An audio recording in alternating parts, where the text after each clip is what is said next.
Ya, oke lah. Kita mulai aja ya. Kita mulai. Ya, Oke, selamat siang semuanya. Apa kabarnya? Kita berharap dalam keadaan baik-baik dan dalam keadaan sehat. Berkati Tuhan pada siang hari ini ya. Ya, kita teman-teman pada siang hari ini kita sudah kedatangan Ibu Fuji Kartika. Ini luar biasa ini. Yang merajai 3 kota ini, Medan, Lampung, Jakarta. Luar biasa ya. Nanti kita dengarkan kesaksian dari Ibu Fuji Kartika. Ya, teman-teman yang sedang menyaksikan pada siang hari ini di YouTube channel bisa di-share ke grup-grup rohani, di Facebook atau di grup-grup WhatsApp dan media sosial lainnya agar supaya lebih banyak orang diberkati dan lebih banyak jiwa yang bisa dijangkau. Ya, Ibu Fuji sebelum mulai acara testimoni podcast saja untuk berdoa ya Bu ya. Mari kita berdoa, kita tunduk kepala. Bapak di surga, terima kasih pada siang hari ini kita semua berjumpa kembali di virtual Zoom di podcast testimoni ini untuk menyaksikan atau mendengarkan kesaksian dari Ibu Pastor Fuji Kartika. Terima kasih Tuhan atas anugerah dan kesempatan yang Tuhan telah berikan pada setiap kami untuk bisa berbagi dalam virtual Zoom ini. Dan ini bukanlah suatu kebetulan yang semata-mata saya percaya ada kuasa Tuhan yang bekerja.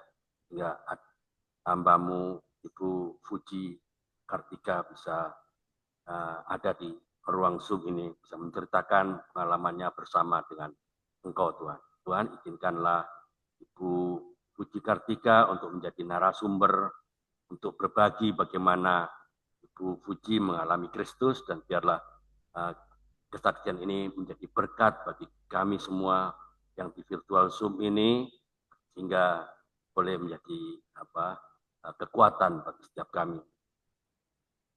Jaga hati, jaga lidah hambamu agar apa yang kami dengar dan kami sampaikan dapat menjadi berkat bagi setiap kami, bagi yang hadir di virtual Zoom. Terima kasih Tuhan untuk kebersamaan ini. Tuhan urapi setiap kami dengan roh kudus-Mu, terutama pesaksi kami pada siang hari ini, Ibu Puji, biarlah segala perangkat yang kami pakai, mulai dari laptop, handphone, dan bahkan koneksi internet, semuanya berjalan dengan baik dan lancar. Kami buka program podcast testimoni pada siang hari ini di dalam nama Tuhan Yesus Kristus, Juru Selamat kami yang hidup. Amin.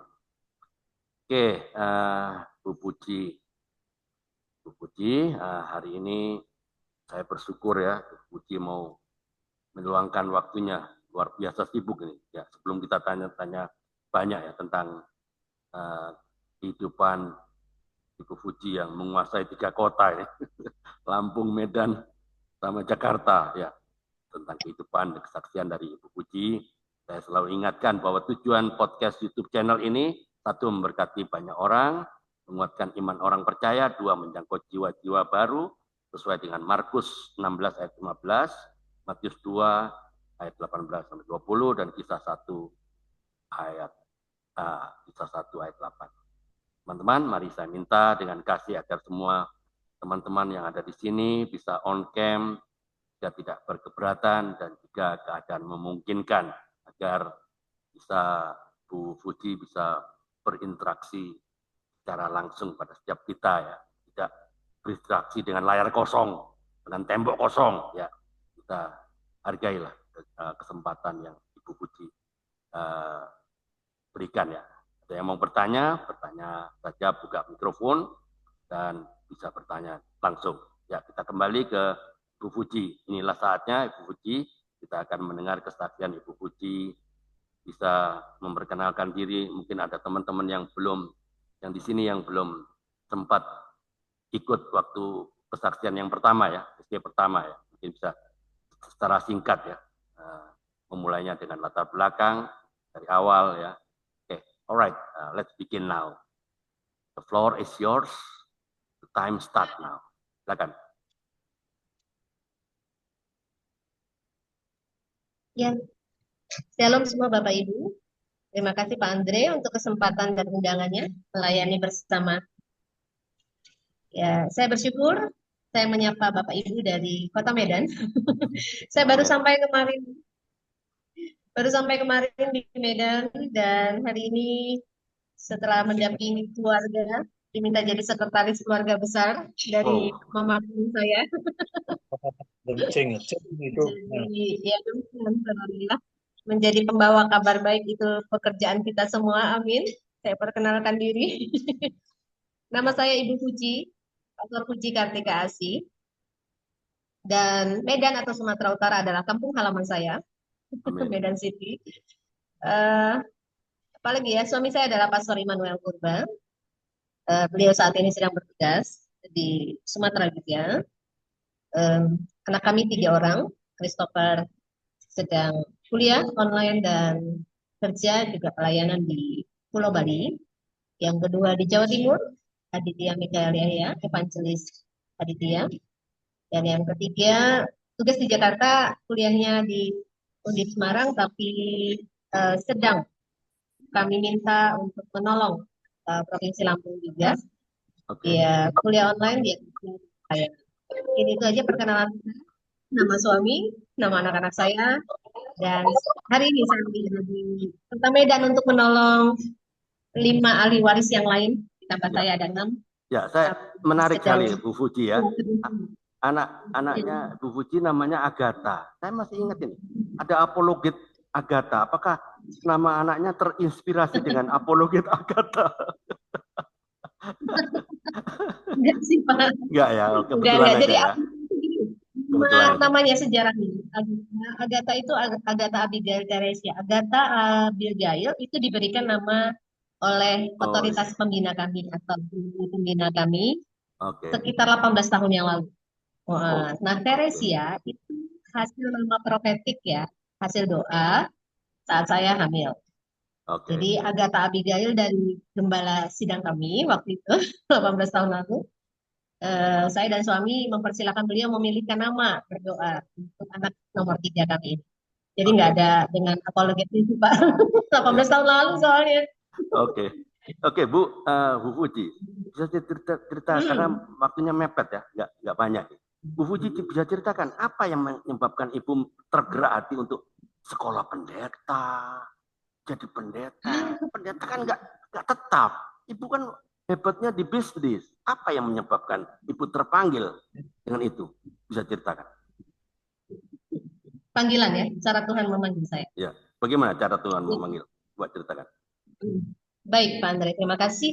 Ya, masih dengan Matius 28 ayat Oke. 18 sampai 20 ya. Oke. Saya mulai menjawab pertanyaan podcast ini dari mana akhirnya keluarga besar saya yang pengusaha gitu ya, bukan anak Iya. pendeta dan saya menjadi bungsu di keluarga besar ayah dan ibu saya untuk jadi pendeta. Nah, Oke. pertama waktu saya sudah lahir baru, nah ini jadi podcast pertama tentang bagaimana peristiwa saya lahir baru. Oke. Silakan melihat podcast pertama. Ini podcast kedua, lanjutan setelah gitu ya, setelah lahir baru, bersaat teduh, kemudian melayani. Tuhan berikan ayat panggilan itu saat saya punya komunitas kecil, namanya KTB, Kelompok Tumbuh Bersama. Bersama. Oke. Di kelompok tumbuh bersama itu kami ada 5 orang. Alright. 1 orang ketuanya, kakak usianya kakaan gitu ya, 2 tahun di atas saya. Terus 4 orang kami yang seusiaan, tapi perempuan semua, 5 orang ini perempuan. Terus. Nah, jadi kelompok kecil lah, kelompok kecil, kelompok Oke. tumbuh bersama dari fakultas Persekutuan Kristen Antar Universitas. Oke. Nah, disitulah saya menambahkan jam saat teduh dengan jam penggalian Alkitab. Jadi di komunitas itu kami berkumpul untuk baca jaminan keselamatan, jaminan jawaban doa, jaminan pengampunan, gitu ya. Seterusnya, bukunya tipis, kecil, 5 bab saja, tapi kami membahas seminggu sekali bertemu. Nah, selesai kami baca bahan penggalian Alkitabnya, kami saling mendoakan di rumah kos. Jadi kita akan selalu datang ke rumah kosnya kakak pembina. Selesai dari situ saya berjumpa dengan yang namanya panggilan. Jadi panggilan Tuhan itu saya pertemukan setelah lahir baru dalam kelompok penggalian Alkitab. Yang rutin orangnya sama, kakaknya sama, teman grupnya sama. Nah, waktu kami sedang nyanyi doa, lalu menggali satu bagian firman dari bab 1, minggu depannya bab 2, minggu depannya bab 3 gitu. Nah, setelah satu bab itu, saya lupa ya, pertemuan yang keberapa, bicara tentang Matius 28, ayat Oh, 19 sampai 20 gitu ya. amanat agung ya. Agung, dan itu kuat sekali bicara di hati saya. Saya Oke. pulang pun masih terus mengulang-ulang gitu. Waktu saat teduh pribadi, waktu di rumah, waktu berjalan kemana lagi itu muncul sekali. Dan ajaibnya, kami seminggu sekali pertemuan, tetapi sejak panggilan itu rema, ayat tersebut muncul di hati saya membara. Jadi ayat itu jadi ayat hafalan kelompok kecil kami, tetapi itu betul-betul menyala banget ya di hati saya. Jadi ajaibnya lagi, selama 6 hari pisah, nunggu minggu berikutnya, PA, kelompok kecil, ada saja buku-buku yang mendukung ayat Hmm, firman Tuhan itu. oke. Ada juga apa namanya video atau film-film singkat gitu. Misalnya tentang misionaris di Afrika, tentang kehidupan para misi dari Indonesia gitu. Oke. Nah, itu membuat ayat hafalan tentang amanat agung membuat lebih dalam ya, ngerti? Nah, itu sih cara sederhananya. Saya ketemu panggilan Tuhan. Jadi selesai dapat ayat panggilan Tuhan itu lewat kelompok kecil, kelompok PA, 5 orang itu. Ada kesempatan selain buku-buku rohani dan percakapan, doa-doa, mimpi, ada satu misi, mission trip lah, ke daerah Tanjung Bintang waktu itu. Tanjung Bintang ini satu desa di tengah hutan karet. Hmm, Nah, saya itu kita 2 mobil berangkat, tapi anak mudanya cuma 3 orang. Yang lainnya itu udah usia yang udah menikah. Saya belum nikah waktu itu. Ada satu lagi ketua pemuda dan satu lagi ada dia worship leader perempuan juga. Ya, jadi pemuda kita ada 3 orang. Nah, waktu pergi itu saya kebagian dipercayakan untuk merintis sekolah minggu di hutan karet itu. Kita pakai rumah penduduk yang belum ada listrik, jadi kita pakai obor. Kita datang sore hari Sabtu, kemudian nginep di sana sampai Minggu. Nah, malamnya itu kita ngadakan ibadah hari Sabtu itu, ibadah rumah tangga, baru Minggu pagi kita ibadah bersama di salah satu rumah yang lebih besar. Belum ada gedung gereja di sana. oke. Nah, di sanalah kami memberitakan kabar baik, memberitakan Injil. Tugas saya di hari Minggu pagi, kalau hari Sabtu kan sama-sama malam pakai obor. Tapi kalau yang hari Minggu itu kita udah beda tempat. Jadi yang ibadah dewasa di ruang tamu misalnya, nanti saya sama anak-anak itu ada di rumah penduduk yang lain. Nah, itu cara akhirnya Amanat Agung Matius 28 itu menjadi panggilan yang menjadi kenyataan. Karena Itu saya dengan bentar, Ibu satu waktu itu memberitakan Injil di daerah mana yang pakai obor tuh ke penduduk mana? Tanjung Bintang, Pak. Tanjung Daerah Bintang Lampung. daerah mana? Lampung juga. Hmm. Nah, Lampung itu padahal banyak yang saya anggap daerah hijau lah ya. Ya pasti Hmm. banyak tantangan dong ya. Ya, coba ceritakan apa tantangannya Ibu Fuji ya, memberitakan Injil di daerah hijau nih. Orang wanita nih. Apa yang terjadi? Ada tantangan pasti di daerah. Saya tahu Lampung itu daerah hijau. Tidak mudah. Sana kan Betul. pasti tidak mudah. Apa tantangannya? Coba ceritakan kepada kita semua. Tantangannya adalah dari kota ya, dari Bandar Lampung sininya, kami perjalanan mungkin hampir 2 jam, Pak. Oh, jauh juga ya. Oke. Kalau lagi nggak bawa kendaraan pribadi, misalnya tim duluan berangkat, saya baru selesai sekolah misalnya, kami yang anak muda akan naik angkutan umum. Nah, Oh, waktu angkutan umum itu sampai di batas terakhir terminal, kami harus masuk ke hutan karet itu dengan sepeda motor yang kita stop, kayak oke. ojek gitu. Oke.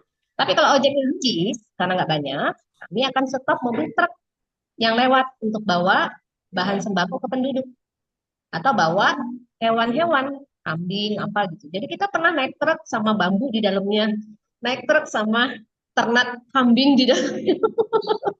Jadi seperti itu gitu ya. Kalau nggak ada juga, ya kami jalan kaki 1 jam baru sampai ke Oh, oh, eh, antara posko terakhir angkutan umum city ya, kota, ke tengah hutan. hutan ya. Di hutan Itu kan tidak jalan banyak tanah ya, Pak. penduduk. Tidak ada banyak penduduk kan?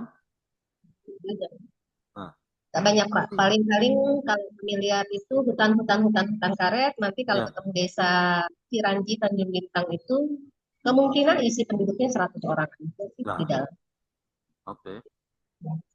Lalu, Ya, dan hmm, tantangannya pertama itu, tantangannya oke, tentang lokasi perjalanan. Yang kedua tantangannya kan itu daerah mayoritas non-Kristen. yes, betul, Jadi pelayanan yang kami berikan adalah pelayanan persahabatan. oke. Kami tanya gitu, penduduk di daerah itu di tengah hutan itu butuh apa? Rupanya anak-anak mereka karena jauh dari lokasi sekolah, rata-rata itu mereka butuh pelajaran membaca dan menulis, bukan hanya untuk anak-anaknya, orang tua juga. Jadi Oh, kami buka les membaca dan menulis. Itulah cara kami membuat jembatan persahabatan, iya. pemberian kabar baik Amanat Agung dengan kebutuhan masyarakat di sekitar itu, gitu. Oke, Menjawab oke, oke. kebutuhan. Jadi kalau lihat kebutuhan mereka dengan bertanya, dengan hadir, gitu ya, dengan menginap satu malam di sana, minggu sore kami pulang, gitu. Itu bisa, gitu. Kita tahu apa yang mereka bicarakan, apa yang mereka harapkan. Lalu kalau tahu kebutuhannya, penuhin. Nah, yang punya talenta mengajar waktu itu ada 2 orang, termasuk saya. Sehingga saya mulai ngajar membaca menulis itu kepada 1 orang anak. Jadi sekolah minggu itu hanya 1 orang Oh, dari anak Kristen, keluarga Kristen. iya, iya, Itu tempat kami ibadah rumah tangga hari Sabtu. oke. Nah, dari 1 orang ini dia panggil teman-temannya karena nilai sekolah dia itu naik, Wow, karakter dia juga berubah karena iya, iya. diterima Tuhan.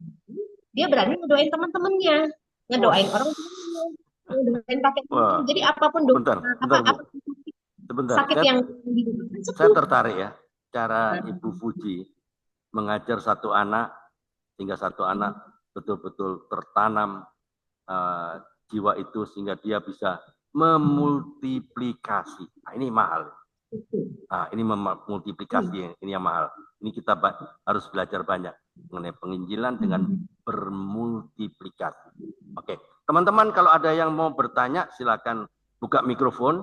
Tidak harus saya semua yang bertanya. Silakan bertanya saja, buka mikrofonnya. Mumpung ada waktunya Ibu Fuji. Sebentar lagi dia hilang lagi dia menguasai 3 kota lagi mungkin. Ya, tanyakan Pak Andri. Ya, Tanya lah, ayo tanya. saya Pak Andre. Oh, Saya Pak Andre. oh ya ya ya, oke. Mama Ita. Ya, Ya, silakan. Ini ya salam kenal Bu Fuji. ya, Ya, Ya, saya dari Depok sangat terkesan sekali dengan penginjilan Ibu ya di daerah-daerah terpencil. Pertanyaan saya, bagaimana Ibu menemukan suatu desa terpencil itu? Melalui apa dan bagaimana lah ya? Terus kira-kira ada berapa jiwa orang yang Kristen di situ? Ya, gitu. Mantap. Itu aja dulu 2 tuh, gitu. Oke, yang lainnya siap-siap untuk siapkan pertanyaan. Jangan, enggak usah saya tanya, suruh ya. Yang lainnya siapkan pertanyaan lanjutan. Ayo, silakan Ibu Fuji. ya, bisa Mantap minum ini. ya. Oh, minum dulu. Nah, ini turun minum, Iya, iya. istilahnya turun minum. Medan panas. Medan panas. Soalnya cuacanya. Oke. Oke, pertanyaan Bu Rita, saya Bu Rita dari Depok ya. Iya, Dari mana Bu? Dari Depok. Depok. Ya, baik Ibu. Pertanyaan bagus Bu. Jadi nomor 1, cara menemukan daerah itu bukan saya. Jadi itu adalah yang menemukan ketua rombongan kami, ya, yang sudah menikah waktu itu ada pendeta. Beliau ini pernah didatangi salah satu penduduk di situ yang adalah saudaranya.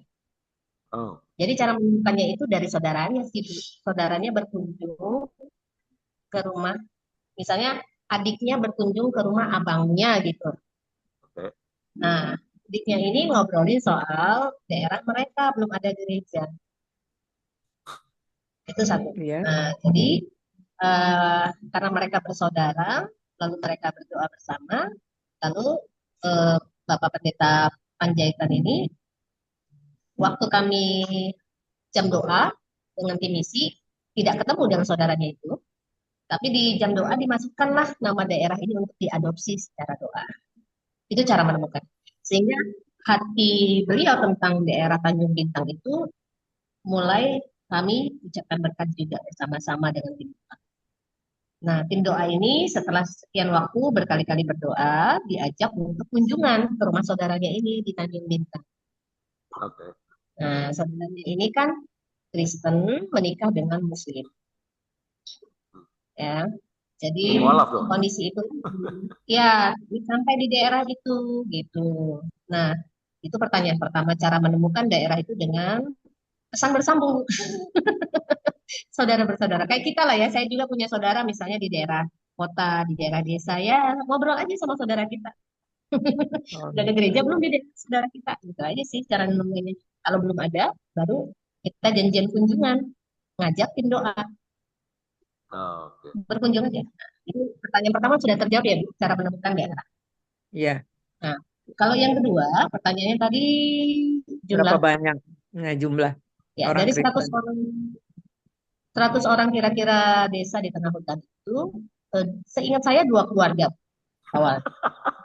Ya, Dua ya. keluarga dari 100 orang, 100 orang di situ. Ya, jadi iya, kalau ada misalnya katakan 40 keluarga sampai 50 keluarga, Mm-mm. 40 lah katakannya, saya belum ingat persis berapa keluarga. Satu keluarga katakan misalnya satu anaknya, suami istri gitu, atau ada yang belum menikah. Kurang lebih, berarti kan persennya lebih banyak yang non-Kristen ya, Bu. Iya, Iya, pastilah. Lampung. iya. Nah, ya seperti itu. Kita mulai dengan 1 orang, 1 rumah. Boleh saya tanya lagi, Bu Widi itu, Puji, satu aja biar nanti yang lainnya Satu dapat. lagi ya, Ya, supaya iya, lainnya udah satu. siap-siap. Nanti biar kebagian. Ancang-ancang nih. Lainnya saya lihat sudah Pak Trisula Iya, udah siap-siap nih. Ayo, silakan siap-siap Pak Tri ya.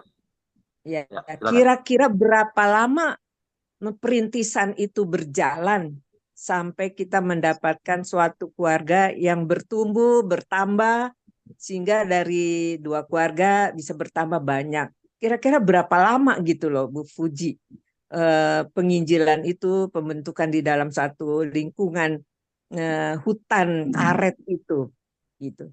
Itu aja. Berapa lama kira-kira perintisan itu berjalan? Ya, silakan. Ya. Baik, terima kasih Bu, pertanyaan baru. Saya coba ingat-ingat ya, berapa tahun. Tahun 94 saya lahir baru. Tahun 95 saya masuk kelompok PA. Jadi 1 tahun pertama saya hanya saya dengan Tuhan saat berpribadi.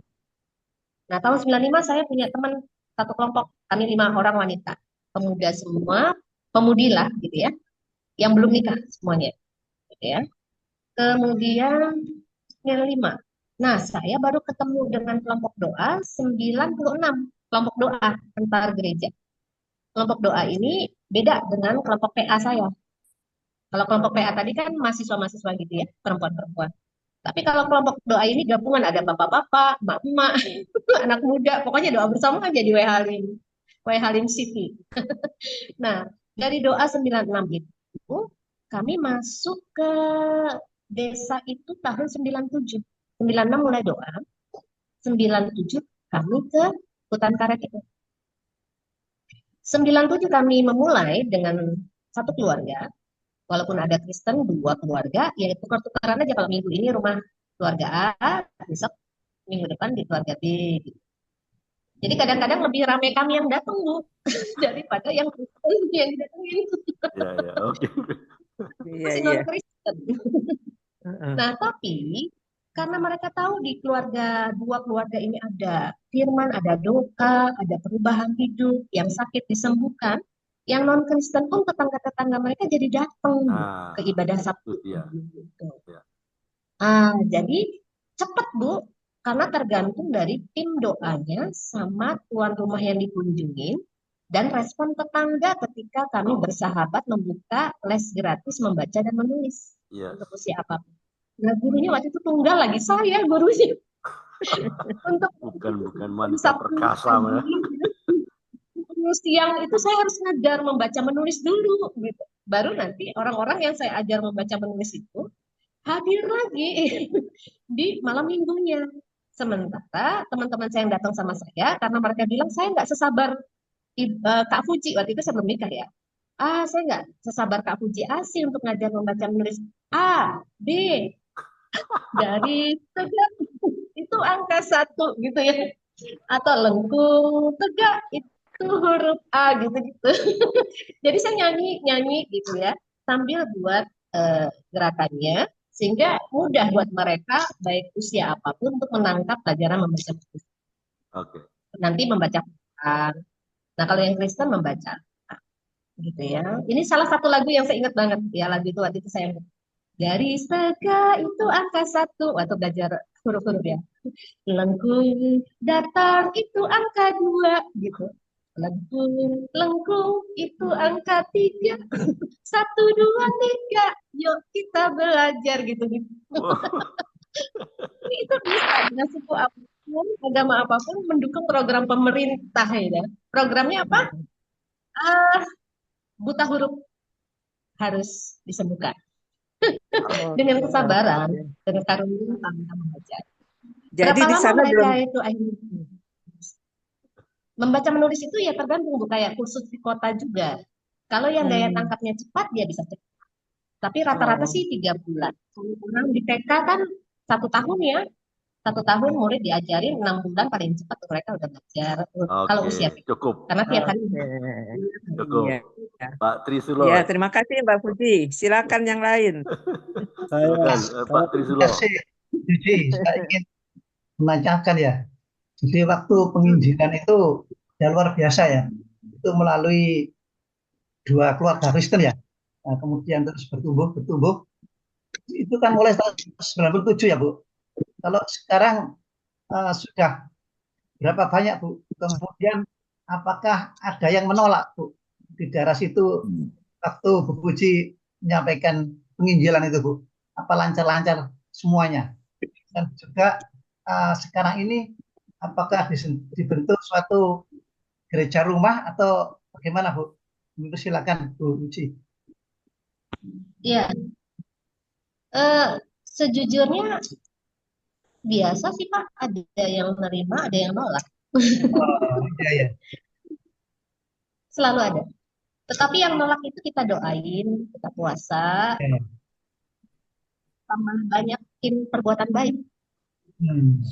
Contoh nih, kalau buat saya yang di bidang anak-anak ya, anak-anak yang saya ajar membaca menulis, sama yang hari Minggu paginya sekolah minggu 1 orang kan.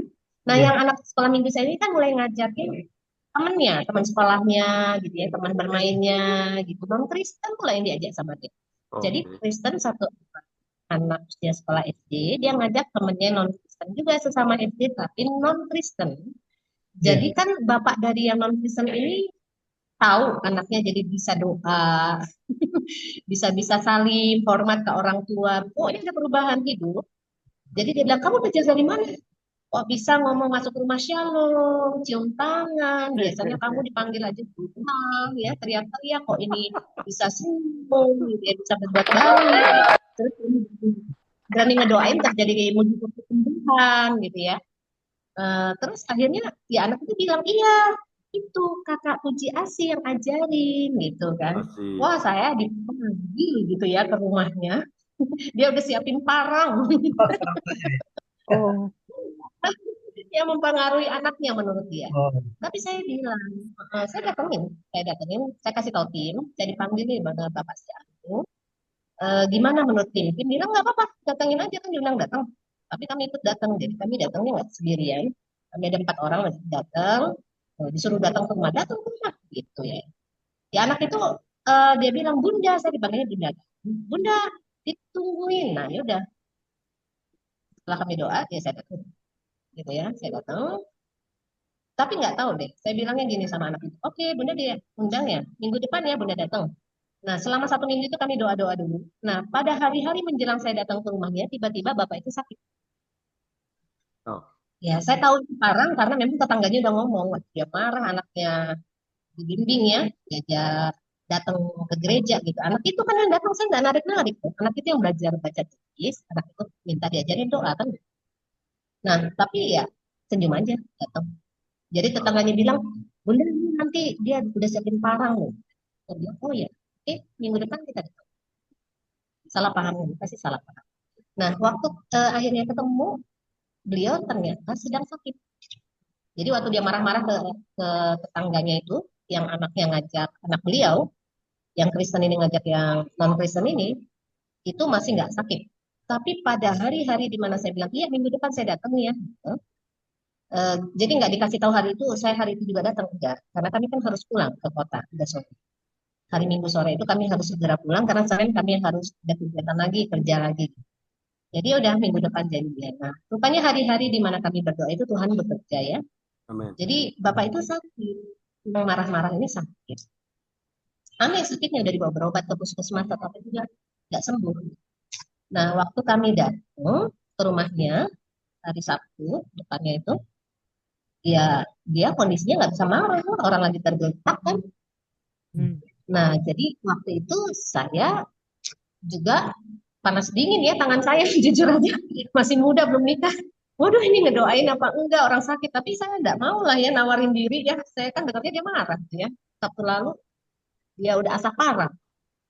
Jadi saya perkenalkan aja anaknya. Saya bilang papa sakit ya udah berapa hari? Ya udah sekian hari kata istrinya. Istrinya nggak marah karena istrinya malah seneng anaknya itu dari buta huruf hampir tinggal kelas. Iya kan? Kalau kelas 3 SD belum bisa baca tulis kan itu pengaruh ke pelajarannya. Ya. Jadi ibunya seneng, bapaknya tersinggung gitu lah ya, takut anaknya jadi kemana. Nah, tapi istrinya nyambut saya baik. Terus istrinya yang minta saya doain suaminya. Tapi ya saya bilang, tenang, terima kasih kepercayaannya, tapi saya akan berdoanya bersama anak ibu. Ya, saya suruh anaknya yang mendoakan papanya. Saya tinggal telepon amin amin. Ya, ya, silakan ya. Oke, sudah cukup ya. Next, ada yang mau bertanya? Waktunya nggak banyak ini. Ada yang mau bertanya? Kalau nggak ada pertanyaan, boleh Pak Trisulo loh. Yes. Saya udah pesan. Begitu Pak Trisulo bertanya, satu orang harus siap. Saya, Ada yang Pak. mau bertanya? Itu. Saya, Pak. Siapa itu? Pak Bambang Dari namanya. itu. Halo, Pak Bambang kah? Dari Ya, NTT. Ya, Ya, silakan. Pak. Silakan. Baik, Pak. Saya mau tanya, Pak. Ya, monggo. Baik, Bu. Terima kasih. Pak Bambang, kameranya di on, Pak. Oh, ya, ya. Baik. Saya ingin bertanya, Bu, tentang kayak luar biasa lah ya. Ibu mempunyai satu metode pelayanan Tuhan yang unik ya. Tapi yang saya ingin tanyakan itu apakah di dalam Ibu melakukan kegiatan pelayanan itu apakah apakah tidak mengalami kesulitan? Ya. Kalau Ibu mengalami kesulitan, apakah yang memang metode Ibu itu untuk berlaku di setiap daerah terpencil, termasuk budaya dan adat istiadat itu mungkin bisa disampaikan dulu. Terima kasih, Tuan. Oke, teman-teman, untuk penanya kedua harus siap ya. Persiapkan pertanyaan kedua. Itu Pak Bambang selesai dijawab. Silakan buka mikrofon. Oke, silakan Bu Putri. Iya, kesulitan pasti ada sih Pak, dan itu asik perjalanan cinta dengan Tuhan. Amin. Tadi kan kesulitan pertama naik truk ya. Kalau mobil pribadinya nggak cukup, harus ada yang ngalah dan biasanya yang ngalah itu anak muda kami kan. Ya orang tua selalu didahulukan. Naik mobil pribadi, kami naik angkutan umum. Angkutan umum ke tengah hutan itu nggak gampang, karena nggak selalu ada. Harus jalan kaki, panas hujan, dan kalau naik truk juga itu nggak gampang. Tapi kami jalanin karena kompak ya timnya waktu kelompok kecil. Kesulitan kendaraan perjalanan itu. Yang kedua, pernah sekali waktu Pak, itu daerah itu diserang dengan hama belalang. Jadi jalanan tanah itu coklat, jadi hitam karena belalang. Semua kayak di aspal, tapi sama belalang di aspal. Jadi semua tanaman dimakan sama belalang. Mau tanam padi habis, tanam jagung tulah habis. Firaun ya. Tulah 10 tulah Firaun. Iya benar. Jadi saat itu yang kesulitan saya karena mereka lihat saya ngedoain bapak dari anak les membaca menulis saya itu sembuh. Jadi mereka bawa ladangnya untuk didoain. Jadi bapak yang tadi asafaran itu sudah sembuh, dia nggak bisa tanam apapun bersama tetangga yang lain. Tetapi akhirnya karena dia sudah terima Kristus, dia minta ladangnya didoakan supaya sembuh katanya, ladangnya. Ladangnya sembuh dari hama. Lah saya itu masih muda Pak, masih umur 18 tahun ya, 19 tahun. Jadi akhirnya saya bilang, oke, saya doa dulu ya Pak, gitu. Saya doa kan, saya doa dalam hati, saya bilang, Tuhan, ini orang minta saya doa ke ladangnya yang diserang hama bersama ladang orang lain yang lagi nggak bisa nanam. Apa yang harus saya lakukan? Saya tanya Tuhan gitu ya dengan doa dalam hati. Tuhan bilang, ayo ikutin dia. Jadi bisa Bapak bayangin hari Sabtu malam Minggu itu selesai kami kebaktian jam 9 malam. Kita kan pakai obor tuh nganterin pulang. Dia kan mulai ikut ibadah, dia kan, dia nggak larang anaknya. Bahkan anak yang Kristen sama Kristen tadi ini, yang bapaknya disembuhkan ke Asaparang, sekarang jadi sahabat baik saya, datang ibadah Sabtu. Jadi sudah ada 3 keluarga kan, jadinya pengikut Tuhan. Nah itu benar-benar ngajak pulang ibadah malam mingguan itu pergi ke ladang. Karena hari Minggunya kan kami selesai pagi ibadah, dengan sore pulang. Nah, jadi bisa bayangin kesulitannya kan, Pak, tengah malam pakai motor dari rumah penduduk ke daerah yang bukan daerah penduduk, masuk ke tengah hutan yang daerah ladang. Dengan pengalaman pertama kali saya harus menyembuhkan lahan. Nggak pernah. Tapi karena Tuhan berikan damai sejahtera, saya sudah doa dalam hati, ya udah pulang mau ngantar dia ke rumahnya, kami jalan ke ladang. Mana Pak ladangnya dekat? Dikit lagi lurus aja, lurus. Mana Pak ladangnya dekat? Sebentar lagi belok kiri, lurus lagi. Lurus, belok kiri, lurus. Mana Pak ladangnya? Sebentar, habis lurus itu nanti belok kanan. Belok kiri, lurus, belok kanan. Jadi kesulitannya pakai obor. Pulang dari kebaktian malam, kita mau tidur, nggak bisa tidur karena dia sangat semangat untuk ngalamin Tuhan. Dia sudah ditemenin. Gitu. Nah, saya enggak punya minyak pengurapan waktu itu ya. Tapi saya tahu Galatia 2 ayat 20. Hidupku bukannya aku lagi, tapi Kristus dalam. Itu yang menarik. Jadi saya pergi ke sana membawa Tuhan Yesus di dalam hati kita, saya, untuk berdoa di lahan yang dia tunjukkan sebagai area dia punya ladang. Ya sudah, doanya cuma sederhana. Saya tanya Tuhan, apa? Saya diingatkan tentang perjalanan iman Abraham. Lahan yang kau injak dengan kakimu itu akan menjadi milik Tuhan. Jadi saya benar-benar dalam kelilingin, mana Pak batasnya, batasnya. Dia jalan depan saya ikutin. Dia, istrinya, anaknya tadi kan. Nah, 3 orang ini sama saya, sama satu teman saya lagi, karena pemimpin kami nggak izinkan saya sendirian bagi seorang evangelis.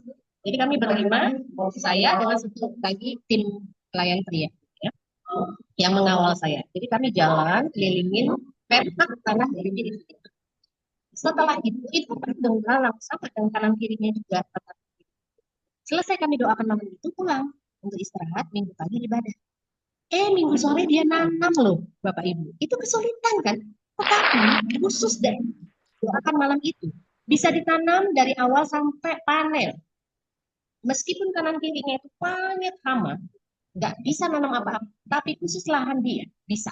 Dan itu menjadi kesaksian yang sangat kuat di daerah itu.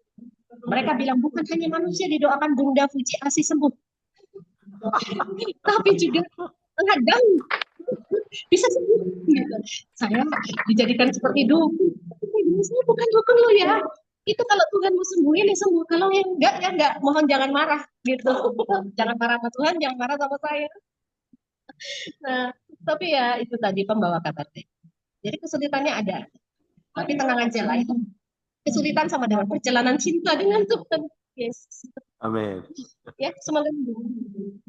Kan saya baca Matius 28 ayat 18 itu berkata, saya bacain ayatnya. Yesus mendekati mereka dan berkata, kepadaku telah diberikan segala kuasa di surga dan ayat 19, karena itu pergilah. Jadi kalau misalnya pulang kebaktian di kota saja, Bapak Ibu diajak jemaat, ngedoain saudaranya, tetangganya, bukan ladang pengajian loh, tolong. Bapak Ibu yang bukan pendeta pun, karena waktu itu saya masih anak muda. Waduh, belum sekolah Alkitab juga gitu ya. Cuma rajin saat teduh, punya kelompok PA, 5 orang wanita, terus punya kelompok doa yang gabungan bapak-bapak, mama. terus mau perjalanan misi. Ya. Terjadi ayat ini Matius 28 ayat 18 itu terasa was karena Roh Kudus. Deg-degan iya, panas dingin iya, jujur gitu. Tapi ikut bahagia ketika akhirnya dia padat. Jadi beras yang sedikit di rumah mereka persediaan belinya, akhirnya punya padi lagi, punya daging lagi, dan Amin. itu jadi kesaksian diri ikut ibadah. Oke. Oke, next. Sekarang udah jadi Ada yang mau bertanya? Silakan buka mikrofon. Siapa yang mau Pak bertanya? Pak Yumbuk. Oke. Monggo. ya. Ya, terima kasih. Buka kameranya, Pak. Ya, terima kasih Bu Pendeta atas kesaksiannya. Ya. Yang saya mau tanyakan adalah ini salam dari NTT Bu. Ya, jadi tadi sudah Semangat. Ibu jelaskan bahwa Ibu pada saat ini mengajar. Mengajar ini apalagi dalam 3 kota ini. Medan, Lampung, dan Jakarta. Wow. Yang saya tanyakan Ibu, sejak Ibu lahir baru sampai sekarang, sudah berapa banyak murid yang Ibu sudah buat mereka itu sukses? Nah, itu yang pertama. Yang kedua, Ibu. Nah, yang satu lagi, terakhir ya. Bagaimana cara membimbing mereka pada saat mereka berbuat salah? Mereka jauh dari yang kita harapkan begitu. Itu saja Bu, terima kasih. Ya, Oke, terima kasih Pak Yumbuk. Ya, Sumba Tengah ya. Pertanyaan bagus Pak. Nah, pertama tadi berapa murid ya Pak? Ya, saya selalu jawabnya anak kandung saja Pak. Kalau yang anak rohani saya tidak menghitung. Tapi banyak ya. Kenapa anak kandung? Karena itu yang paling mudah secara kartu keluarga saya. Tidak berpindah-pindah ibunya. Jadi kalau misalnya yang jemaat ya Pak ya, kan nggak satu keluarga dengan saya Pak. Dulu saya waktu lebih muda menjawab pertanyaan Bapak langsung saya jawab sekian gitu Pak. Tapi sekarang dengan banyak pengalaman, saya lebih pilih rendah hati aja sudah. Anak kandung saja saya yang ya itu lebih pasti ibunya pasti saya ibu kandung yang lahir. Terus suaminya juga satu, yaitu suami saya yang jadi ayah anak-anak saya. 3 orang Pak anak saya. Jadi kalau Tuhan Yesus tanya murid terdekat siapa? 3 orang. Petrus, Yakobus, Yohanes. Amin. Saya jawab, Christopher, Aditya, Mikael, Agatha. Nah, tapi adakah anak-anak yang bukan saya lahirkan secara rahim saya, tapi lahir dari hati saya, hati Tuhan di hati saya, hati Tuhan Yesus banyak. Sahabat saya itu ada yang sudah menikah, belum punya anak, ada yang juga sahabat doa saya, partner in destiny saya. Dia punya 2 anak kandung, itu lahir dari hati saya adopsi. Karena dia tolongin anak kandung saya 3 orang, beasiswa didampingi ya saat di Pulau Jawa SMA, maka saya pun tidak mau berhutang jasa. Saya sudah terima kemurahan Tuhan, kebaikan Tuhan yang lewat hidup mereka. Ya, saya juga adopsi 2 anak kandung beliau yang ada di Jawa Timur. Nah, itu sahabat. Tetapi yang jemaat atau yang lainnya ada nggak ada. Bahkan termasuk saya nggak bilang suami saya atau adik ipar saya itu murid saya, tidak. Tetapi dia adalah sahabat. Kenapa? Kan suami saya itu masuk sekolah Alkitab. Ya, duluan saya selesai sarjana muda Alkitab, lalu praktek menjadi evangelis 4 tahun. Masa saya praktek evangelis, suami saya dipanggil masuk oleh Tuhan dalam panggilan dan masuk STT.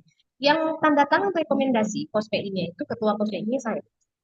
Jadi tanda tangan masuk Alkitab STT Shalom di Lampung, itu suami saya dan adik ipar saya, namanya Pendeta Roni, dan Pendeta Immanuel, Pastor Immanuel dan Pastor Roni ini, itu surat rekomendasinya saya tanda tangan. Wow. Gitu, bahwa benar ini yang tertulis gitu ya, adalah orang-orang yang sudah lahir baru, sudah dibaptis, sudah dipanggil Tuhan, dan punya kehidupan saat teduh pribadi, hubungan pribadi baik. Itu rekomendasi saya isinya untuk 2 orang. Dan sekarang dua-duanya jadi pendeta. Itu inti ya, orang yang dekat banget dengan saya karena keluarga dari pasangan hidup. Nah, sekarang suami saya itu bersama saya pengembalaan misi, adik saya itu sekretaris misi dari salah satu gereja GBI di Jakarta, yang mereka menolong 5.000 gereja pembangunan, setiap gereja itu 10 juta sampai 50 juta diberi bantuan, ya, untuk pembangunan. Terus sekarang lagi membangun TK PAUD di seluruh Indonesia. Bayangin, orang ini yang tadinya nggak punya panggilan ke sana, ketemu destiny-nya, terus menikah, ada ipar saya ini juga, dan bersama istrinya melayani juga di kota besar ya, di Jakarta. Nah, itu yang saya ceritakan hanya anak kandung, suami, adik ipar saya yang diberkati lewat panggilan hidup saya, Matius 28 ayat 18 sampai 20. Kalau yang lain, Pak, itu banyak pasukan doa misalnya, tetapi saya tidak sebut mereka sebagai murid saya karena ada waktunya kayak SD, SMP, SMA, sekian waktu bersama saya, Pak Yumbu. Tetapi ada sekian waktunya dia harus masuk ke mentor yang lain. Dan saya tidak anggap dia pengkhianat. Tidak. Dulu bersama saya di gereja, walaupun mungkin dia di gereja sinode lain. Jadi di luar ibadah minggu, dia datang ke rumah saya minta dibimbing sekolah Alkitab, minta dilatih jadi pendoa, pembawa kesembuhan, minta dilatih jadi penginjil ke rumah-rumah sakit. Ya saya latih. Tapi saya tanya Tuhan dulu, Tuhan, apa orang ini engkau pertemukan untuk saya bimbing? Jadi sama-sama komitmennya. Setelah itu setahun misalnya dibimbing atau 2 tahun didampingin, dia bisa lebih besar dari saya, lebih bagus, ya nggak apa-apa. It's okay. Ya, tinggal komunikasi jujur terbuka. Itu pertanyaan pertama, ya Pak ya. Kalau mau dilihat secara hitung-hitungan, tapi ini bukan untuk kesombongan ya Pak ya. Waktu saya misalnya sederhana, satu contoh, belum jadi istri gembala ya Pak. Jadi fasilitator Superbook aja digital, merintis Sumatera Utara dan Aceh. Itu 150 gereja Pak. Kalau 150 gereja itu guru sekolah minggu nih, koordinatornya itu jadi murid saya. Di dalamnya itu murid saya itu melatih lagi satu guru sekolah minggu atau 10 guru sekolah minggu dengan rata-rata katakan 100 murid. Oke, kita sederhanakan 10 murid nih, satu gereja, 10 murid sekolah minggu. Bapak kalikanlah 150 gereja kali 10 anak sekolah minggu, Pak. Wow. Nah, mentornya saya bimbing. Jadi berapa murid saya? 1.500. 1.500. Itu adalah cucu saya sebenarnya. Jadi anak saya berapa ya? Kalau satu gereja itu cuma satu guru sekolah minggu saja yang saya bimbing, terhubung, saya muridkan selama 1 tahun, maka saya punya murid 150 guru sekolah minggu. Itu baru guru sekolah minggu aja saya muridkan. Karena wajib pertemuan dan saya wajib bikin laporan, wajib kirim foto gitu Pak. Ya. Jadi apakah itu 3 orang anak kandung atau 150 guru sekolah minggu atau kalau satu gereja dua guru karena rata-rata sih lebih dari satu guru ya satu gereja itu kalau kali 2 berarti 300 guru sekolah minggu yang masing-masing guru itu punya murid lagi di bawahnya. Kalau dia 1.500 sampai 3.000 jiwa dipengaruhi, ya puji Tuhan aja itu anugerah.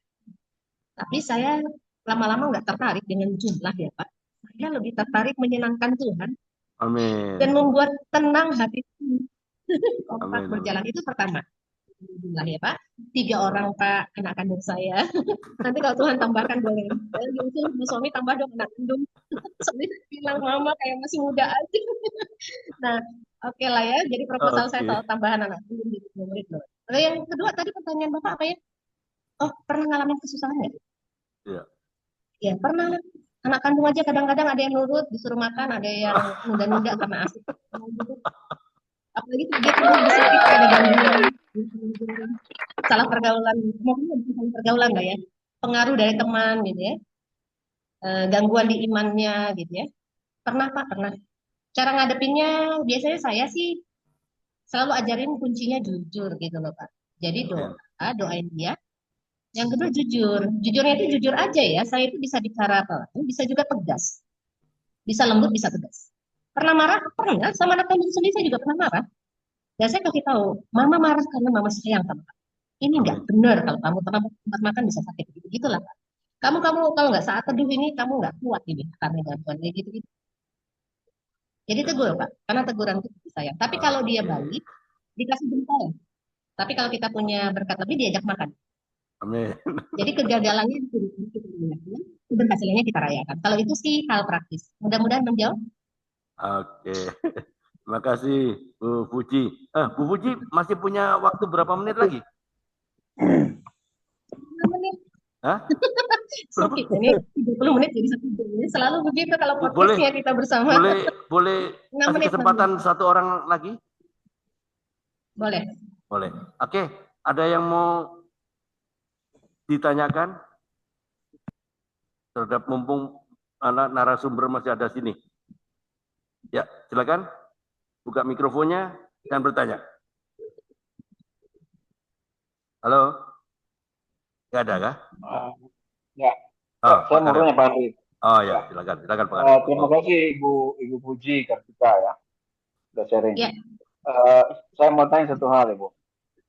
Awal-awalnya Ibu penginjilan tuh di melewati kebun karet ya sampai satu desa. Sampai sekarang gimana kira-kira perkembangan jemaat di sana Ibu? Mungkin dapat informasi? Saya terus terang kami begini. Ada Pak. Jadi selesai dari ibadah di rumah dari 2 keluarga Kristen kan ditambahkan ya dengan jadi 3 keluarga yang tadi belajar membaca nulis. Lalu ini kan ladangnya juga disembuhkan Tuhan.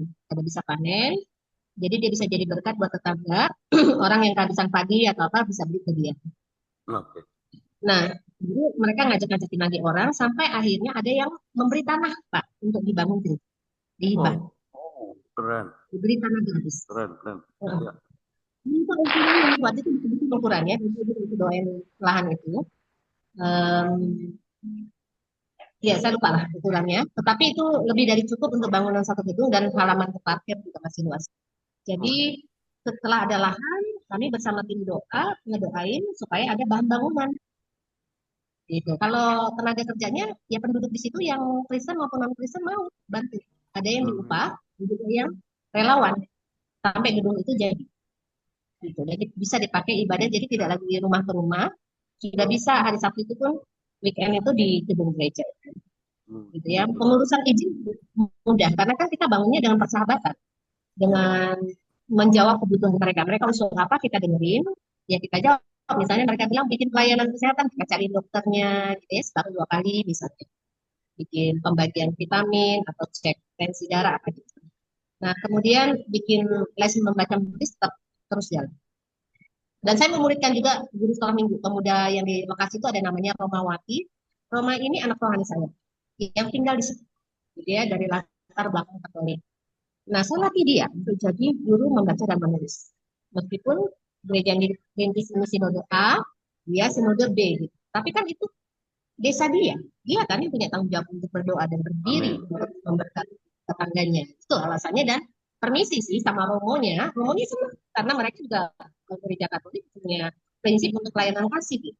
Jadi boleh jemaatnya dilatih jadi guru untuk membaca menulis, kemudian untuk pendoa, jadi pendoa desa itu. Ya udah gitu. Jadi kondisinya orang tuanya setuju, gereja tetangga kami yang dia gerejanya harus ke kota soalnya. Jadi juga nggak selalu hari Minggu ke gereja atau gitu gitu ya. Nah, tetapi poinnya adalah Roma ini menjadi anak saya secara rohani. Dibimbing sampai akhirnya saya dipanggil Tuhan dapat beasiswa untuk masuk ke Bandung sekolah Alkitab. Puji Tuhan. Nah, saya masuk sekolah Alkitab D3, praktik penginjilan 4 tahun. Baru lanjut lagi S1. Lalu lanjut lagi S2. Nah, waktu saya berangkat ke Bandung, saya tamat, murid saya ini, karena sudah memuridkan lagi, ya ada 2 lagi guru sekolah minggu dan juga guru yang mengajar membaca menulis. Dia mendapat beasiswa ke Batam, sekolah Alkitab Batam. Jadi dia masuk belajar sekolah Alkitab 2 tahun kalau nggak salah. Ambil yang dia nggak ambil yang STH ya, waktu itu dia ambil yang program penginjilan 1 atau 2 tahun. Habis itu dia pulang lagi ke daerah itu dan membangun sampai sekarang, sampai menikah, sampai seterusnya ada di desa. Dan lahan yang tadi dibangun sudah ada gedung permanen. Dan saya dengar mungkin 2 bulan yang lalu ada pergantian gembala sidang. Gembala sidangnya itu sekarang adalah ketua pemuda teman saya. Jadi kalau dulu ada 3 pemuda di awal tahun 97, sekarang itu udah berapa tahun Pak Andre? 2024, berarti 27 tahun yang lalu ya? 27 tahun yang lalu itu yang ketua pemuda itu Pak yang melanjutkan. Sampai sekarang jadi gembala sidang, istrinya sama anak-anaknya yang juga di sekolah Alkitab. Oke, terima kasih Bu. Iya, oke. Ya, oke ya. Terima kasih Bu Baik. Puji ya, karena Bu Puji kelihatannya ada acara buru-buru nih. Kita sudah bersyukur ya, Bu Puji mau melayani kita di sini ya. Dan saya ambil positifnya ya. Saya perhatikan Ibu Puji ini bukan wanita, wanita perkasa. anak tiga yang paling, oke. Anak tiga yang paling kecil umur berapa Bu? Ya, jadi mereka bedanya setahun-setahun, Pak. Ya, jadi anak yang 18 terakhir, tahun, 9 tahun. yang terakhir umur berapa? 18. 18, coba lihat. Luar biasa loh. Nggak ada yang ngira Bu Puji punya anak 3. Jadi ini disinilah saya mendapatkan sesuatu bahwa Bu Puji itu betul-betul very tough ya, betul-betul fight ya. Jadi yang saya dapatkan ini, usia boleh bertambah ya, boleh terus bertambah, tapi jiwa tidak boleh menua. Ini Ibu Puji, saya belajar sesuatu. Terima kasih. Pesannya apa? Tahukah Anda semua di sini ya, kalau berkarya adalah salah satu cara untuk kita tidak menjadi tua. Saya perhatikan. Terus bergerak terus, mobilisasi terus, mobile. Ini yang saya dapatkan. Jadi pernahkah saya pernah baca di quote dari George Byrne. Quote itu kata-kata bijak lah dari George Byrne, bilang apa? You cannot help getting older, but you don't have to get old. Wow, saya baca itu kemarin. Anda boleh bertambah tua, tapi Anda tidak harus menjadi tua. Itu kata-kata bijaknya. This is really real. Our body and you are really different things. Ini benar-benar nyata loh. Ya. Tubuh dan jiwa kita benar-benar hal yang berbeda. Dengar baik-baik. Perhatikan saya. Perhatikan dekat-dekat. Tubuh secara alami akan semakin menua, tapi jiwa kita bisa kita rawat agar tetap on fire. Dengar baik-baik, perhatikan saya ke depan. Ada 3 hal yang bisa Anda lakukan untuk tetap fit dan aktif. Ya, menjadi fit dan aktif, membuat otak bekerja dan tubuh lebih sehat. Olahraga yang ringan-ringan, tapi rutin. Pola makan yang memperhatikan nutrisi adalah 2 hal yang minimal yang bisa kita lakukan setiap hari. Tetaplah berkarya tanpa batas. Apa Bu Puji pernah dibatasi tentang kota? Oh, saya tinggal di Jakarta, tapi harus ke Medan, ke Kebun Karet lah. Tidak ada batas. Lagi gitu ya. Ya, tidak ada kata terlambat untuk mengeksplorasi diri. Di usia berapapun, Anda bisa terus berkarya. Kuncinya adalah apa? Lakukan hal yang Anda suka. Ini Bu Puji kan suka berinteraksi. Ini kuncinya, saya perhatikan. Lakukan hal yang Anda suka dan jangan pernah takut melakukan hal yang baru. Bu Puji ngajar belajar, membaca, menulis hal baru, tapi nggak pernah takut ya. Berbagi dan menginspirasi sesama adalah salah satu yang hebat, dan berbagi adalah apa? Anda bisa mendapatkan energi positif dari orang-orang yang Anda bagi tadi. Percaya atau tidak, berbagi merupakan salah satu cara kita untuk mendapatkannya. Kita berbagi pengetahuan misalnya, di saat yang sama kita mendapatkan kepercayaan dan hubungan yang lebih baik dengan orang yang kita bagikan. Maka sampai saat ini, jangan ragu-ragu. Sampaikanlah ini kepada keluarga, kerabat, dan sahabat-sahabat. Supaya api-api jiwa-jiwa muda mereka terus menyala, on fire, terus on fire. Meskipun usia terus bertambah. Amin. Tuhan Yesus memberkati. Silakan Pak Trisulo. Ya, ya. Sudah masuk Pak Andri? Ya, sudah. Ya, puji Tuhan, luar biasa ya. Kesaksian Ibu Puji tadi, sehingga banyak menjangkau jiwa-jiwa dan untuk dimuridkan menjadi murid Kristus. Ya, luar biasa. Kita masuk ke sesi